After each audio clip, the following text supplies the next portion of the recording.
The morning air inside the map room at Army Group Center headquarters carried the stale smell of cigarette smoke and overbrewed coffee. It was April 3rd, 1943, and spring was finally breaking across the Eastern Front. Outside the windows of the commandeered manor house near Orel, the last patches of snow were surrendering to mud. Inside, a group of senior German officers stood around a table covered in reconnaissance photographs and typed intelligence summaries, their faces reflecting something between irritation and disbelief. General Heinz Guderian, Inspector General of Panzer troops, held a sheet of paper at arm's length as though it might contaminate him. The document was a Soviet intercept, decoded by German signals intelligence, claiming that Red Army tank production had reached 5,000 units per month. Guderian let the paper fall to the table with theatrical disdain. "Propaganda," he said flatly. "Soviet fantasy designed to make us hesitate."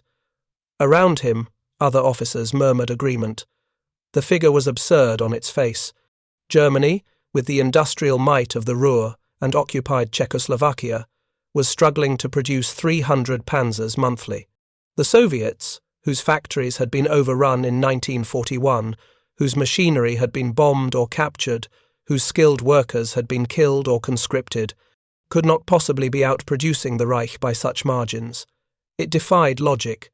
It defied everything they knew about industrial capacity and war economics. If you're enjoying this deep dive into the story, hit the subscribe button and let us know in the comments from where in the world you are watching from today. Colonel Reinhard Gehlen, Chief of Foreign Armies East, the intelligence section responsible for assessing Soviet capabilities, added his own analysis. His reports consistently estimated total Soviet tank strength at perhaps 3,000 vehicles across the entire front. The idea that they were producing 5,000 per month, that they might possess reserves numbering in the tens of thousands, struck him as statistical impossibility. His assessment carried weight. Gehlen was considered brilliant, meticulous, a man who dealt in facts rather than fears. But there was another sheet on that table, one that received less attention. It was a field report from a reconnaissance battalion operating near Kursk, some 200 miles to the south. The report described unusual Soviet activity, extensive rail movements, the sound of massed engines at night, dust clouds suggesting armor concentrations far beyond normal defensive positions. The battalion commander recommended increased aerial reconnaissance and suggested the Soviets might be preparing something substantial. That report was filed away. The generals had already made their assessment. The Soviets were beaten, stretched thin, clinging to survival. Yes, they had fought with unexpected tenacity at Stalingrad. Yes, they had somehow counterattacked and recaptured Kharkov temporarily. But these were the death spasms of a dying colossus, not evidence of renewed strength.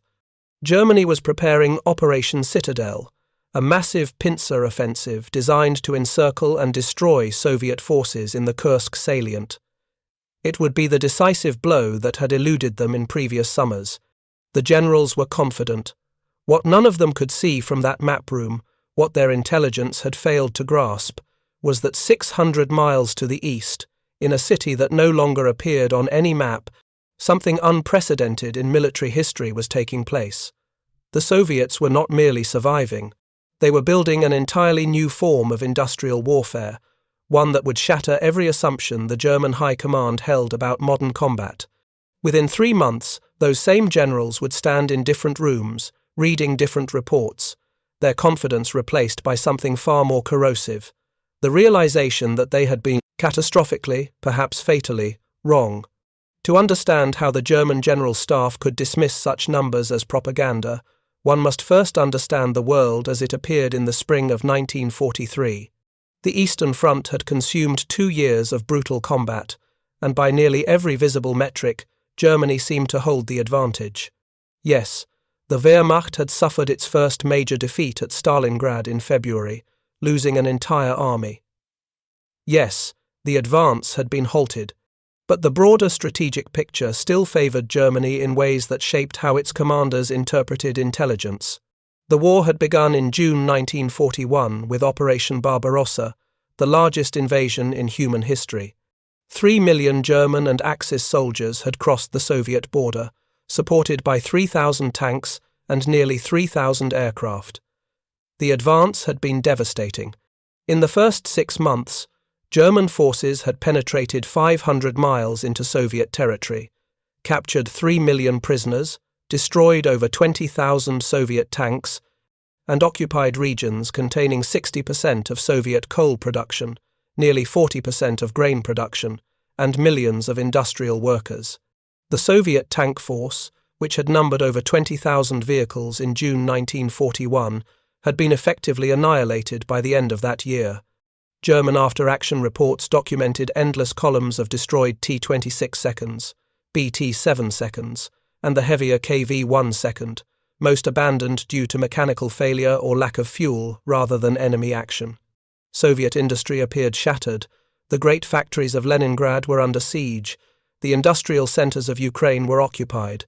Moscow itself had nearly fallen in December 1941. This catastrophic collapse formed the baseline of German assumptions. The Soviets had lost not merely an army, but the industrial capacity to rebuild one. Or so it seemed. German intelligence officers, trained in the methodical analysis of industrial capacity, calculated that Soviet tank production in 1942 could not exceed perhaps 2,000 vehicles total.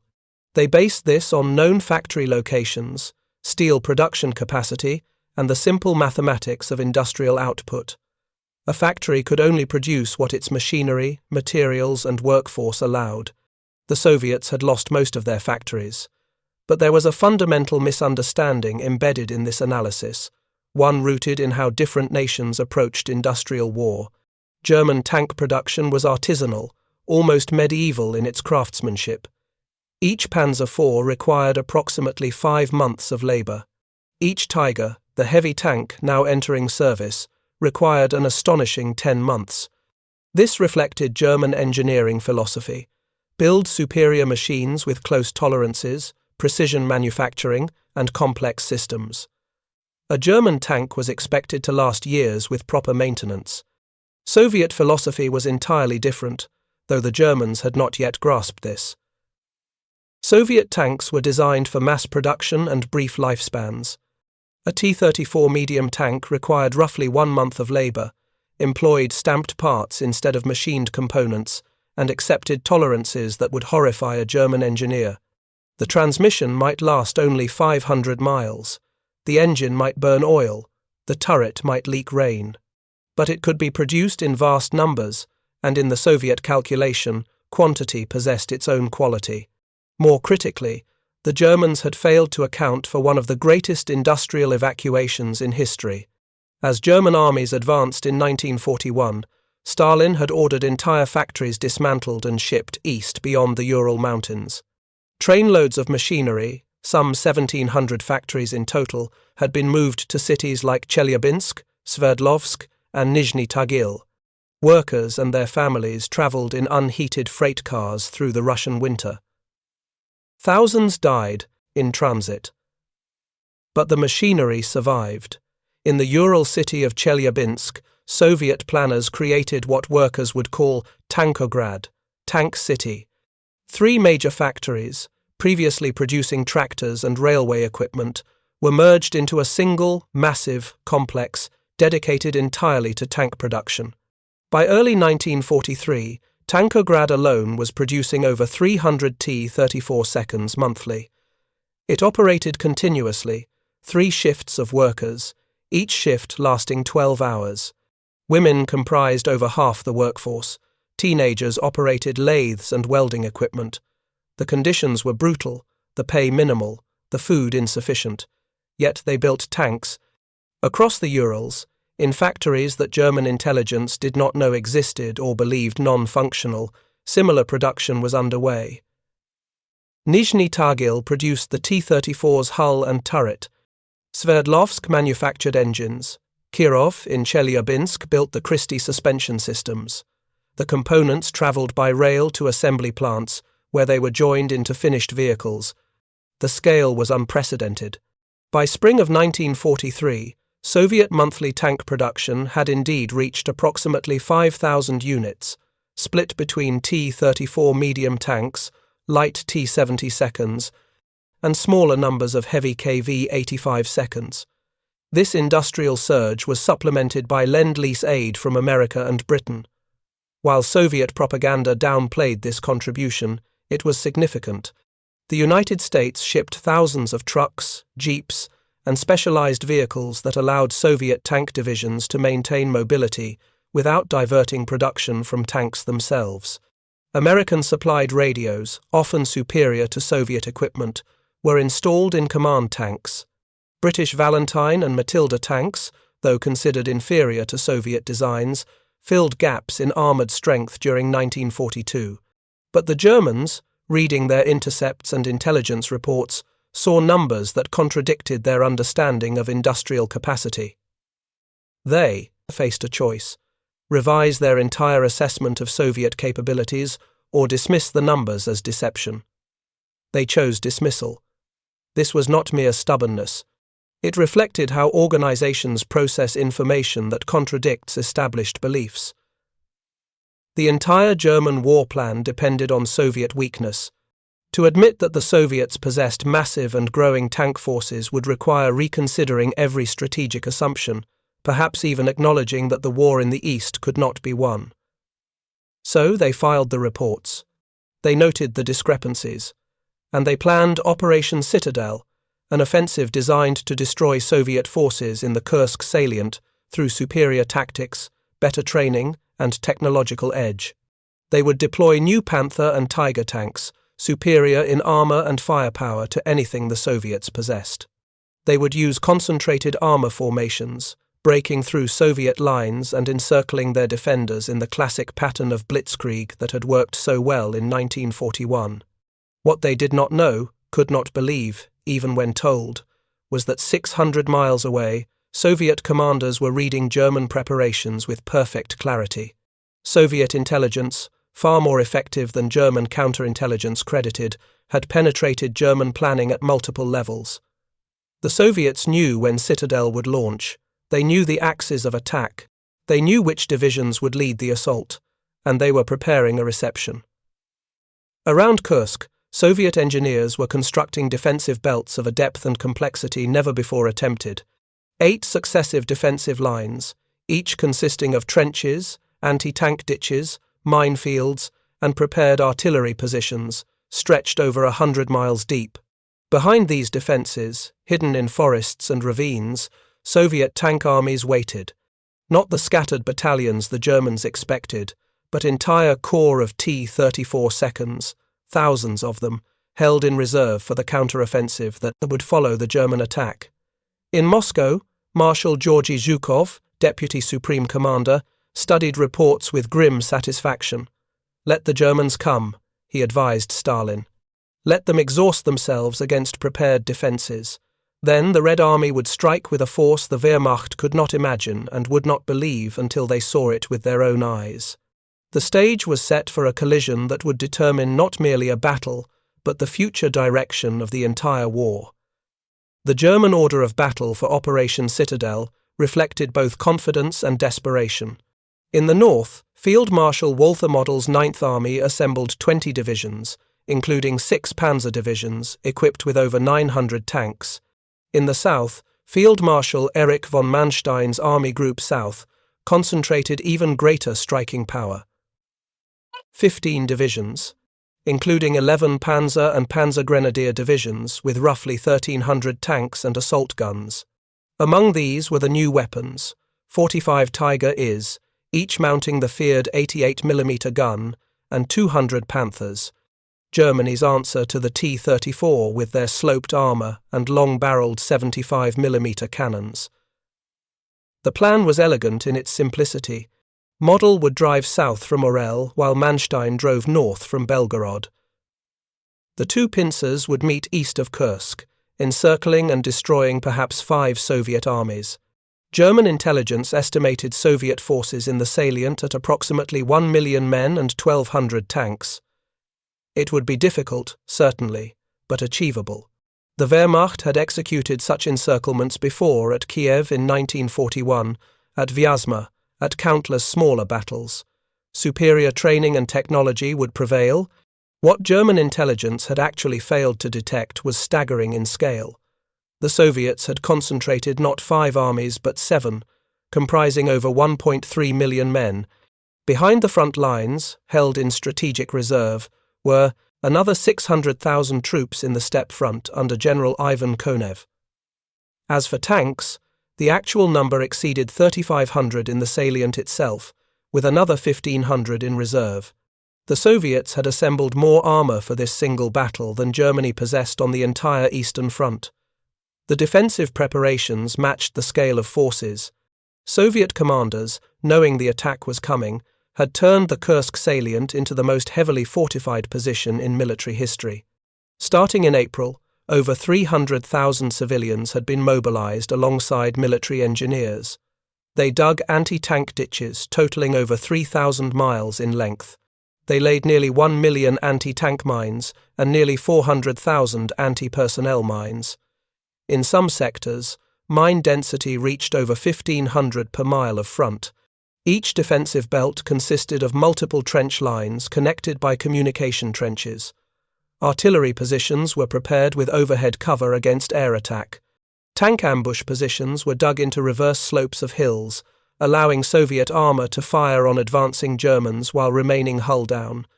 Villages were fortified as strongpoints. Rivers and streams had their bridges prepared for demolition. Every field of fire was measured and registered for artillery. The Soviets were not merely defending, they were creating a killing ground. The ordinary German soldier preparing for Citadel saw none of this. Panzer Grenadier Hans Becker, serving with the 3rd Panzer Division, recorded in his diary the confidence that pervaded his unit in late June. They had received new equipment, extra rations, even beer. Officers spoke of a swift campaign, breakthrough within days, pursuit and encirclement. Becker had fought in France in 1940 and in Russia since 1941. He trusted his officers and his Panzer IV's reliability. The Soviets, he wrote, fight like cornered rats, with bravery but without art. We will crush them as before. This confidence extended to the highest levels. General Hermann Hoth, commanding the 4th Panzer Army in Manstein's sector, believed his forces could penetrate Soviet defences within 48 hours. Once through the crust, as he termed it, German armour would operate in open country where superior tactics would dominate. Field Marshal von Kluge, overall commander of Army Group Center, predicted victory within 2 weeks. Even officers who expressed private concerns about the delays, Citadel had been postponed multiple times to allow new Panthers to arrive, believed the offensive would succeed.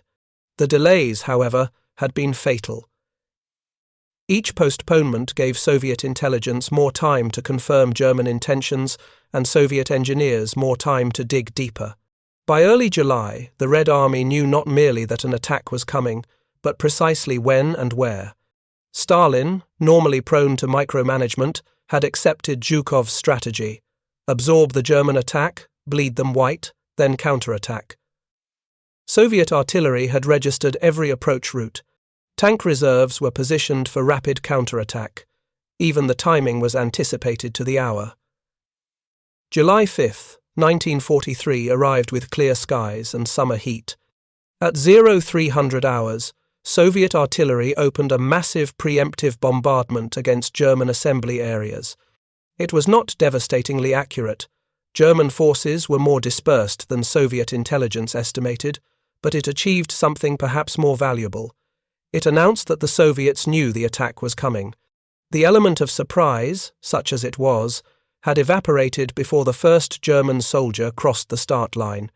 At 0430, following a brief German counter-bombardment, Model's northern pincer began its advance. Almost immediately, the assault encountered problems. The first defensive belt, which German commanders had hoped to penetrate by mid-morning, proved far more substantial than reconnaissance had suggested. The minefields were deeper and denser. When German engineers began clearing paths, Soviet artillery concentrated on those exact locations, having pre-registered them weeks earlier. Casualties among the sappers were catastrophic. The tanks that did push through found themselves channeled into narrow corridors between minefields, exactly where Soviet anti-tank guns waited in camouflaged positions. The 45mm anti-tank guns, dismissed by German intelligence as obsolete, proved deadly when concentrated in groups of 6 or 8, firing at close range against side and rear armor. The new Panthers, technological marvels in theory, suffered mechanical failures at alarming rates. Transmissions overheated, engines caught fire. Of the 200 Panthers committed on the first day, fewer than 40 remained operational by evening. In Manstein's sector to the south, initial progress seemed better. The IISS Panzer Corps, comprising 3 elite divisions, the Leibstandarte, das Reich, and Totenkopf, pushed forward with characteristic aggression. By afternoon of the first day, they had penetrated nearly 6 miles, the deepest advance of the entire offensive, but this was still within the first defensive belt. 7 more belts waited beyond, and with each mile, Soviet resistance stiffened. Panzer Commander Otto Karius, serving with the 502nd Heavy Panzer Battalion equipped with Tigers, described the experience with growing unease. "We advanced through seemingly endless minefields," he later wrote. "Our engineers died in droves clearing paths. When we broke through one defensive line, another appeared. Soviet tanks appeared in numbers we had not anticipated, sometimes dozens attacking simultaneously from concealed positions. For every T-34 we destroyed, 2 more seemed to emerge." What Karius and his comrades were encountering was Soviet defensive doctrine executed with unprecedented scale. Soviet tank brigades were not contesting the German advance head-on. Instead, they operated from prepared positions, firing several salvos, then withdrawing to the next defensive line. This mobile defense slowed the German advance while inflicting steady casualties. More critically, it preserved Soviet armor for the counter-offensive that everyone from Zhukov to the lowest tank commander knew was coming. By July 9th, 4 days into the offensive, German forces had advanced between 10 and 20 miles, depending on sector. But they had not achieved breakthrough. The 9th Army in the north had stalled completely, having lost over 20,000 casualties and 200 tanks while advancing less than 10 miles. The southern pincer had done better in terms of distance, but at horrific cost. The IISS Panzer Corps alone had lost over 10,000 men and nearly 300 tanks destroyed or damaged. If you find this story engaging, please take a moment to subscribe and enable notifications. It helps us continue producing in-depth content like this. German commanders began receiving reports that contradicted everything they believed about Soviet capabilities. A report from the 6th Panzer Division described encountering tank masses we believed the Soviets no longer possessed. A regimental commander in the Großdeutschland Division reported, "Soviet artillery fire exceeded anything we experienced even in the initial invasion. Ammunition expenditure suggests reserves far beyond our intelligence estimates." But the true shock was yet to come. On July 12th, near the small town of Prokhorovka, the collision between German assumptions and Soviet reality would reach its absolute peak. The IISS Panzer Corps was preparing to execute what they believed would be the decisive breakthrough. Aerial reconnaissance had reported relatively light Soviet forces ahead. The ground seemed favorable for tank operations, rolling farmland with good observation. Orders were given for a concentrated assault the following morning. What German reconnaissance had failed to detect, hidden in forests and ravines south of Prokhorovka, was the Soviet 5th Guards Tank Army. This formation comprised over 800 tanks and self-propelled guns, the largest concentration of armor the Red Army had yet assembled for a single battle. Its commander, Lieutenant General Pavel Rotmistrov, had received clear orders from Zhukov: wait until the SS panzers were fully committed, then attack at close range where Soviet numerical superiority would negate German advantages in armor and gun range. The night of July 11th passed quietly. German tank crews performed maintenance, refueled, and caught what sleep they could.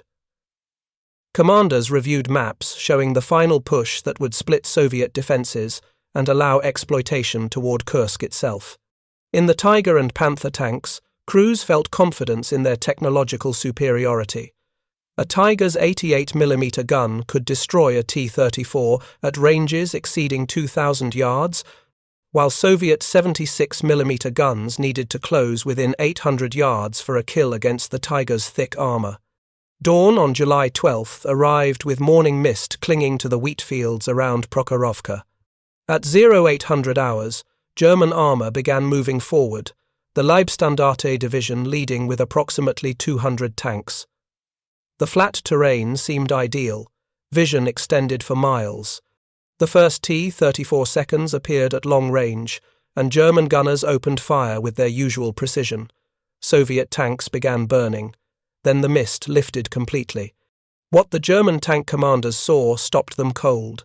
The entire horizon to the east seemed to be moving. Hundreds of T-34 seconds were advancing in multiple waves, so many that their exact number was impossible to count. They were not advancing in the careful formations German doctrine prescribed. They were charging at maximum speed, 40 miles per hour, across open ground, directly toward the German lines. SS Hauptsturmführer Rudolf von Ribbentrop, commanding a company of Panzer IVs, later described the moment. "I had never seen so many enemy tanks simultaneously. They appeared to number in the hundreds, advancing in a coordinated mass. Our initial confidence turned to concern, then to something approaching fear. We fired as rapidly as possible. Many Soviet tanks burned. But they kept coming, and there were always more." The Soviet tactics were deliberate and costly. Rotmistrov had ordered his tank commanders to close the range as rapidly as possible, accepting heavy losses during the approach in exchange for negating German range advantages. Once within close range, Soviet numbers would tell. A T-34 might be outclassed by a Tiger in a long-range duel, but at 300 yards, massed T-34 seconds could swarm individual German tanks, hitting side and rear armor where even Tigers were vulnerable. The battle dissolved into chaos. Tanks fought at ranges measured in yards rather than hundreds of yards. The maneuvering space became clogged with burning wrecks, German and Soviet intermixed. Smoke from burning tanks reduced visibility to near zero. Radio communications broke down. Individual tank commanders fought on their own initiative, often unable to see more than 100 or 200 yards. The careful German tactical system, based on coordination and mutual support, collapsed into individual duels. By noon, the wheat fields around Prokhorovka had become a graveyard. Soviet losses were staggering, over 300 T-34 seconds destroyed or disabled. But German losses, though fewer in absolute numbers, were proportionally catastrophic. The Leibstandarte division alone lost approximately 70 tanks, nearly half its strength. More critically, the offensive had been stopped. The breakthrough that was supposed to split Soviet defences had instead collided with Soviet reserves that German intelligence had insisted did not exist. In command posts across the German front, the same realization was settling in like cold water. The intelligence estimates had been wrong, catastrophically wrong. The Soviets possessed not merely the 1,200 tanks German intelligence had estimated, but thousands more. Their industrial capacity had not been destroyed. It had been relocated and expanded. The easy victory predicted in April had become a grinding attrition battle that Germany, with its limited reserves and industrial capacity, could not win. Field Marshal von Manstein, commanding the southern pincer, received reports throughout July 12 with increasing alarm. His forces had lost over 400 tanks in 8 days of fighting while advancing barely 30 miles. Soviet resistance showed no signs of weakening. If anything, it was intensifying. Intelligence officers were revising their estimates upward almost hourly. Captured Soviet soldiers spoke of entire tank armies waiting in reserve. Aerial reconnaissance was reporting Soviet armor movements on a scale that matched or exceeded German concentrations. On the afternoon of July 13th, Hitler summoned his senior commanders to his headquarters in East Prussia. The meeting was tense. Model reported that his northern offensive had completely stalled. Continued attacks would accomplish nothing except further casualties. Manstein, ever the optimist, argued for continuing the southern assault. Given another week, he claimed, breakthrough remained possible, but even as he spoke, he must have known the truth. Hitler made the decision that, in retrospect, marked the end of German offensive capability in the east. Operation Citadel was cancelled. German forces would withdraw to their start lines. The decision was influenced by other factors. The Allied invasion of Sicily on July 10th had created a crisis in the Mediterranean that required transferring German divisions from Russia. But the fundamental reason was that Citadel had failed. The easy victory over supposedly weak Soviet forces had proven impossible. The cost became clear in the following days. German forces had lost over 50,000 casualties and approximately 1,500 tanks and assault guns destroyed or severely damaged. But numbers alone did not capture the psychological impact. For 2 years, from June 1941 through the spring of 1943, German commanders had believed they were fighting a wounded enemy kept alive only by space and numbers. Kursk shattered that delusion. The Soviets had not merely survived the 1941 catastrophe, they had rebuilt their military with industrial capacity exceeding Germany's. They had learned from defeats, adapting their tactics and doctrine. Most importantly, they had assembled reserves that allowed them to absorb German attacks and respond with overwhelming counter-offensives.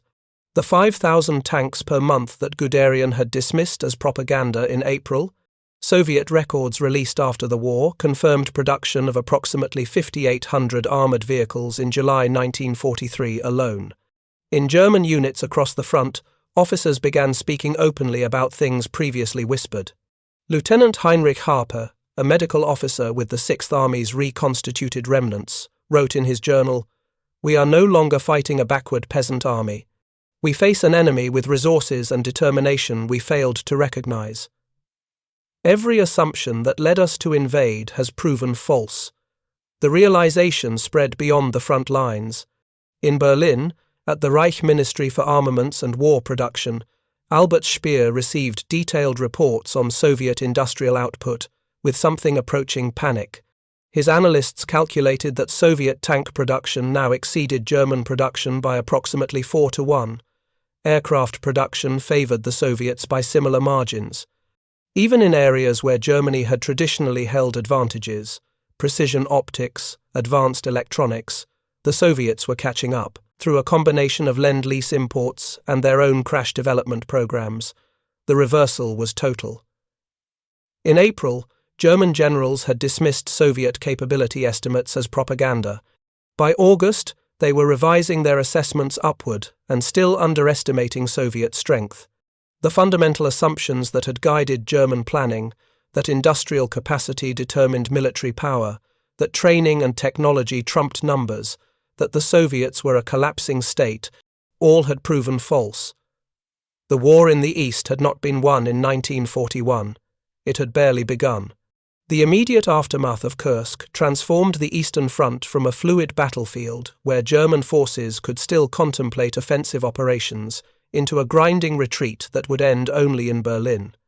On August 3, 1943, less than a month after Citadel's cancellation, Soviet forces launched Operation Kutuzov, targeting the German salient around Orel north of Kursk. 2 days later, Operation Polkovodets-Rumyantsev struck toward Belgorod and Kharkov in the south. These were not limited counterattacks. They were strategic offensives, employing multiple army fronts with objectives measured in hundreds of miles. German forces, exhausted from Citadel and with their panzer divisions still refitting, could not hold. Orel fell on August 5th.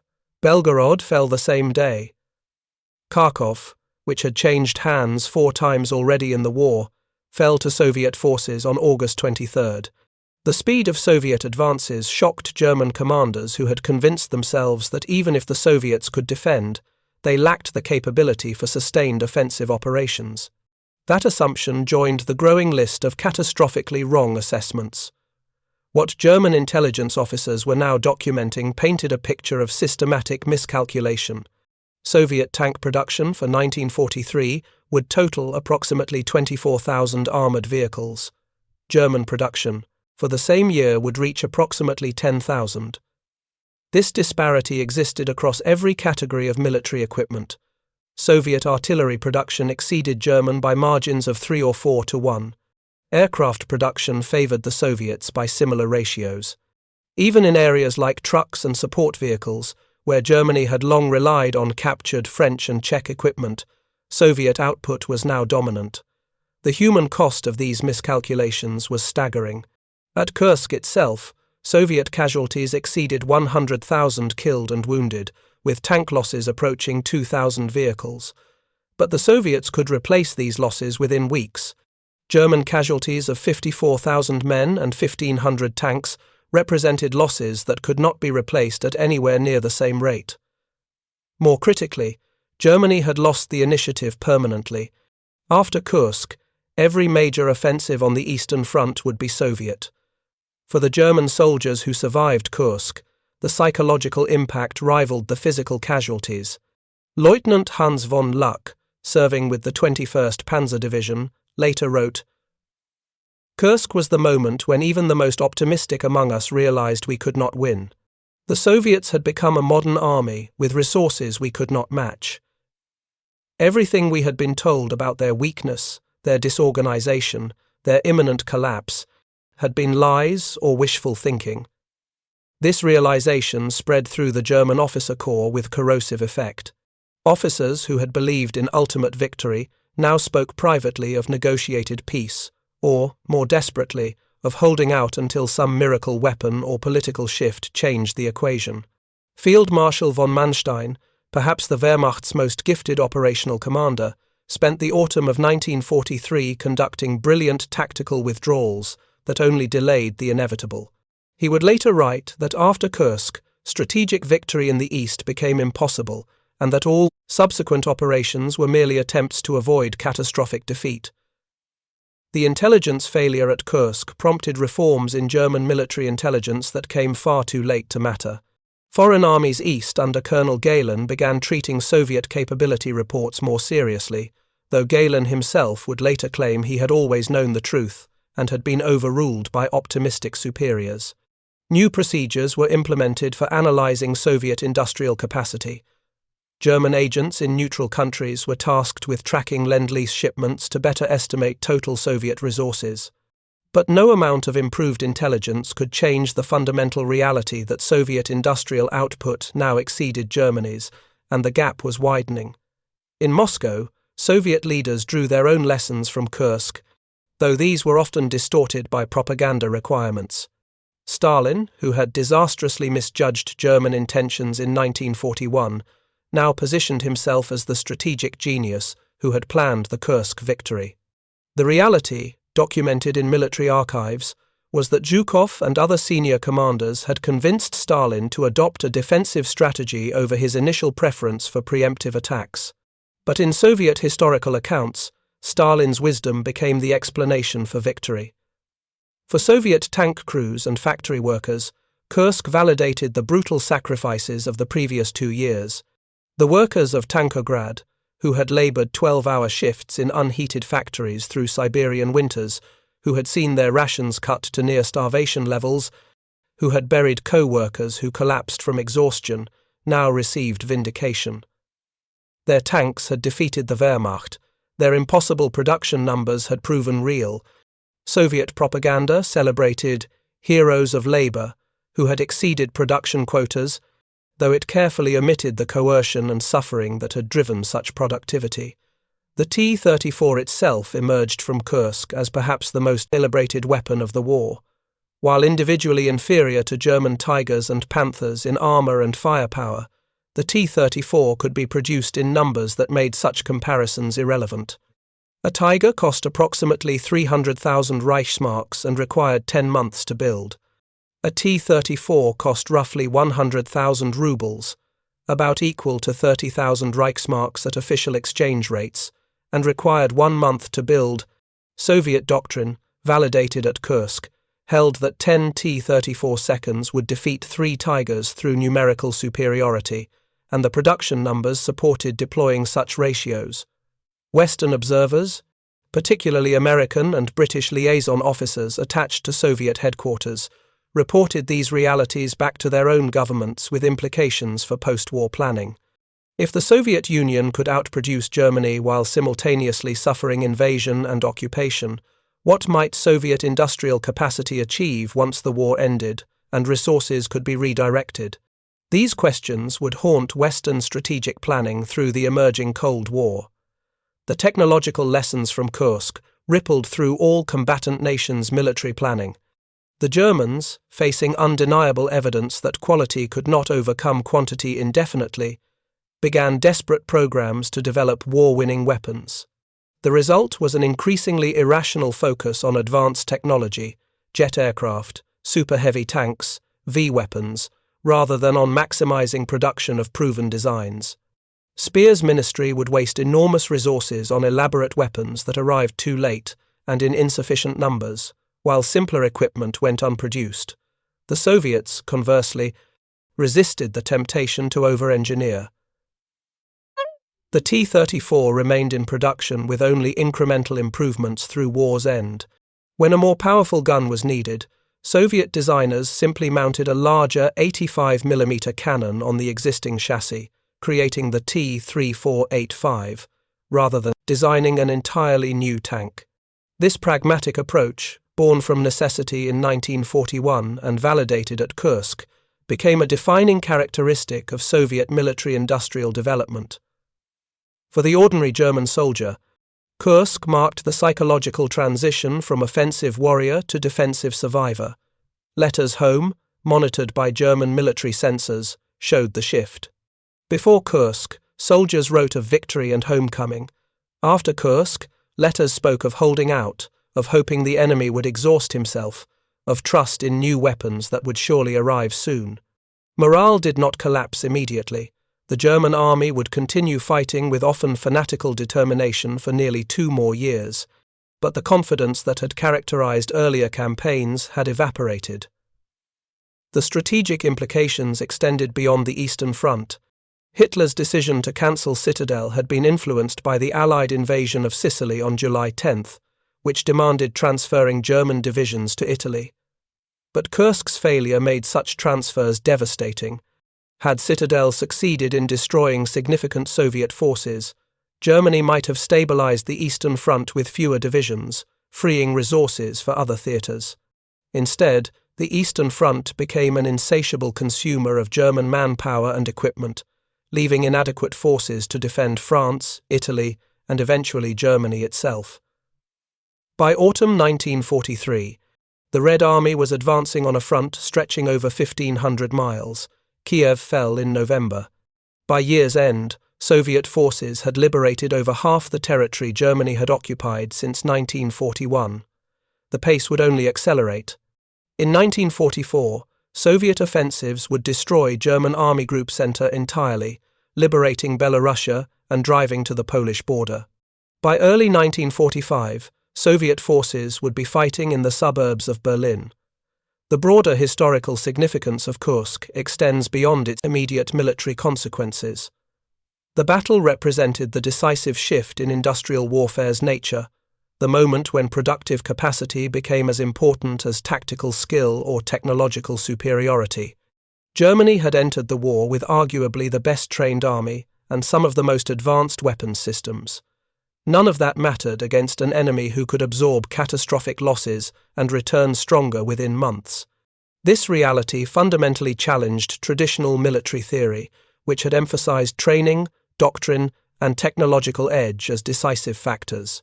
Kursk demonstrated that in total war between industrial powers, the nation with greater productive capacity and larger population would ultimately prevail if it maintained the will to continue fighting. The Soviet Union possessed both advantages and, critically, a political system willing to apply both with ruthless efficiency, regardless of human cost. For post-war military planners in all nations, Kursk offered sobering lessons. The American emphasis on industrial mobilization and overwhelming material superiority, validated in both European and Pacific theaters, became doctrine. The Soviet Union, having learned that quantity could overcome quality, would enter the Cold War with military planning based on mass production and acceptable losses. The Western powers, combining industrial capacity with technological development, sought to match Soviet numbers while maintaining qualitative edges. The intelligence failure that preceded Kursk, the dismissal of accurate reports as propaganda, became a case study in institutional bias and wishful thinking. German officers had received multiple indications of Soviet strength, from signals intelligence to prisoner interrogations to aerial reconnaissance, yet consistently discounted evidence that contradicted their preconceptions. This pattern repeats throughout military history. Institutions see what they expect to see and dismiss contradictory evidence until reality forces recognition. In the specific case of Kursk, German generals had convinced themselves that Soviet industrial recovery was impossible, because admitting otherwise would require acknowledging that Germany could not win the war. This was not merely stupidity, but a form of organizational psychology, where career incentives, ideological commitment, and institutional momentum combined to prevent honest assessment. Officers who reported sobering truths risked being labeled defeatists. Those who provided optimistic assessments were promoted. The system selected for delusion until reality could no longer be denied. The human dimension of this failure remains haunting. The German soldiers who advanced into the Kursk salient in July 1943 did so believing they were participating in a decisive offensive that would cripple Soviet resistance. Many were veterans of earlier victories in France, North Africa, or the initial Russian campaign. They trusted their commanders and their intelligence officers. They believed the reports that minimized Soviet strength. When they encountered the reality, thousands of T-34 seconds advancing in mass formations, artillery concentrations that exceeded anything they had experienced, it was too late. For Soviet soldiers and civilians, vindication came at almost unimaginable cost. The workers who had evacuated factories in 1941, traveling in freezing freight cars to unknown destinations, who had rebuilt Soviet industry beyond the Urals, who had worked until they collapsed, had done so on Stalin's promise that their sacrifice would defeat the invader. Kursk proved that promise true, though it could not restore the millions who had already died or compensate for the suffering that continued. The battle's legacy lives on in Russian historical consciousness as one of the great turning points, celebrated alongside Stalingrad as proof of Soviet resilience and ultimate victory.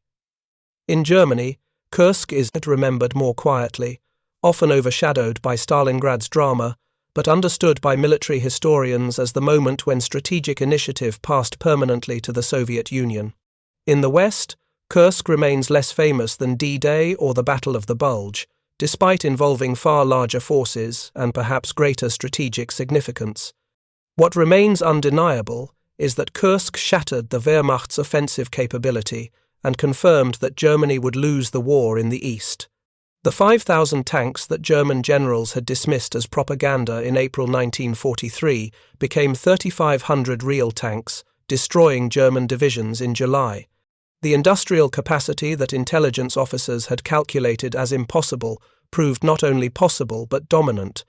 The assumptions that had led Germany into the Soviet Union in 1941, that German superiority would overcome Soviet resources, that the Soviet state would collapse under pressure, were definitively disproven in the wheat fields around Kursk. In the end, the story of Kursk is a story about the cost of institutional delusion, the danger of dismissing inconvenient truths, and the inevitable collision between belief and reality. German generals called 5,000 tanks propaganda because believing otherwise meant confronting truths they could not accept. When they finally saw those tanks at Kursk, the recognition came too late. The war was lost, though 2 more years of fighting remained. The soldiers who had trusted their commanders' assessments paid the price, as soldiers always do when leaders prefer comforting lies to difficult truths. Thank you for watching. For more detailed historical breakdowns, check out the other videos on your screen now, and don't forget to subscribe.